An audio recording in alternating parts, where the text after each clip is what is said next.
Hey there, Sharon Horne-Ellstrom here. Welcome to day 234 of our BU 365 day challenge.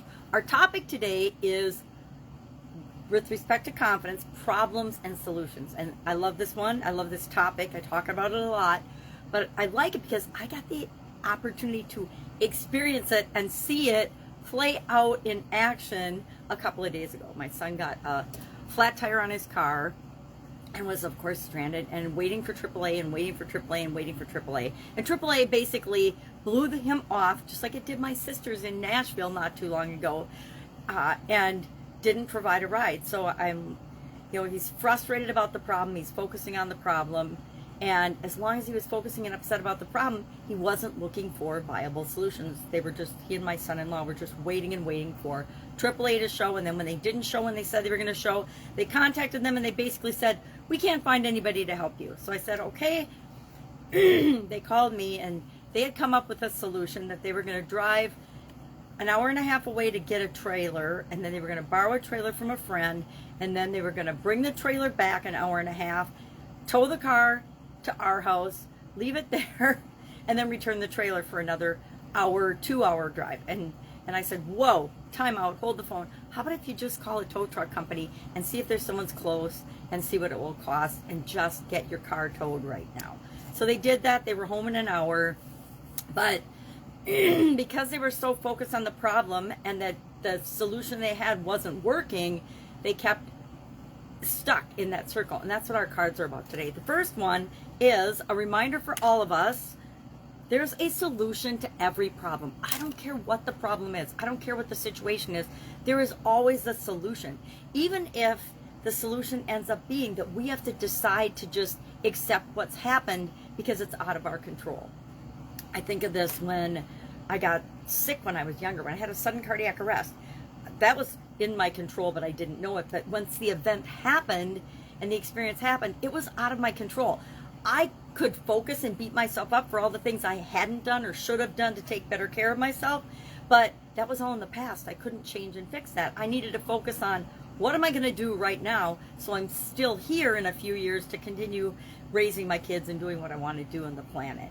And so as soon as we switch to solutions and focusing on the solutions, we can find our way out of any problem. So what does the back of this say? It says, we create habits and problems to fulfill a need.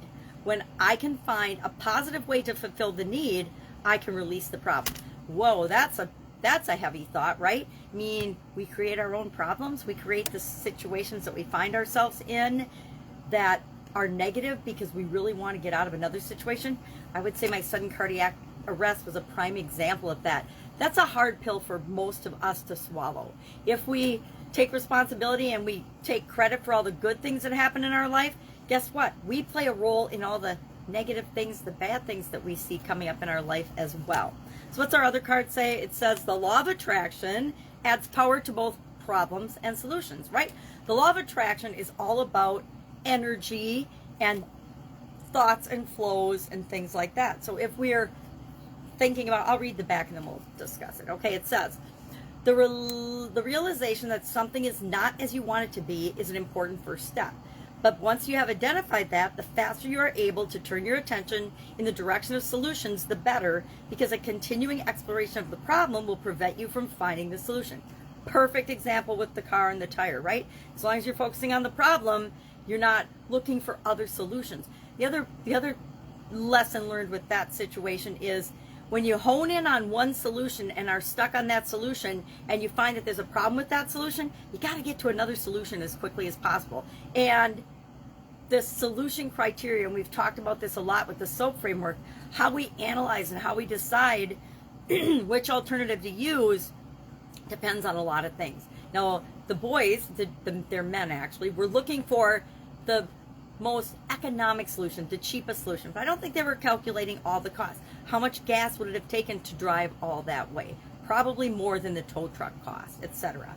So the problem is a different vibration frequency from the solution, and all thoughts or vibrations are affected or managed by the law of attraction. So what we're thinking about is what comes about. If we're thinking about the problem, if we're thinking about the past, we're stuck, we're stopped, we're not moving, we're not looking or even open to the possibility of a solution.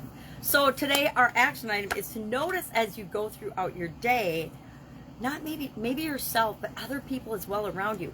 Are they stuck in the problem, or are they looking for solutions? And things come up all the time, right? What's a problem to me might not be a problem to you, and what's a problem to you might be not a problem to me at all, because we're all different and we all are living our own life experience. So look today and notice in discussions or conversations, or maybe on television you're watching something on TV and you see examples of problem focus versus solution focus, and ask yourself, what makes you feel more confident? When you're focusing on the solution and getting things done and taking action, or when you're mired in regurgitating and reliving the problem over and over and over again?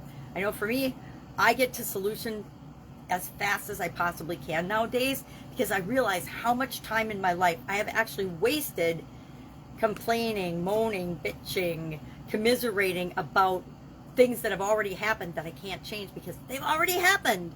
So have an awesome day. If you're brave, share what you see, what you observe. Are people around you more problem focused or solution focused? I will admit that, like most people, the people I'm around are more problem focused than solution focused, which is why I try to set the example and focus on solutions. Do I always succeed? No. I, just like everybody else, like to get mired in problems sometimes, and I even create my own problems when I feel like I need more drama in my life.